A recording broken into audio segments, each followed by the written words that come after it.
পুলিশকে ফোন দেবো।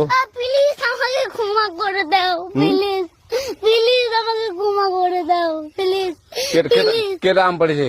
ওই যে ফারুককে ধরে নিয়ে আসেন, ও জিরাচ্ছে, আমি জিরাই নাই, প্লিজ। ওই আমটা তুল, আমটা তুল, আমটা তুল। কোনটা আম? হ্যাঁ এই যে এই জাম, আরে এই যে এই জাম, এই জাম, এই যে এই জাম, ওরা জিরে দিছে, আপনি জিরে নেই, প্লিজ। হ্যাঁ, তো একটু দূরে দাঁড়া, দূরে দাঁড়া, কি ওখানে দাঁড়া। হ্যাঁ, এখন কি করছিস তুই? ফারুক না, হুম আমরা কিভাবে বলছি, আমরা রাস্তা দিয়ে বললাম বলে আমরা স্কুল যাব, হ্যাঁ কটা বস্তা দেখি, ওই বাগানে ঢুকলে দিয়ে না আমাকে একটা দুইটা আম ছিঁড়ে দিল। এটা আম তুলে দিল। ওই যে ফারুক এলো না, আরো কোথাকার রে? ওই যে ওঠে ঘর, কোন টাকার ফারুক? ওই এনে তুলিস না, হ্যাঁ এনে তুলে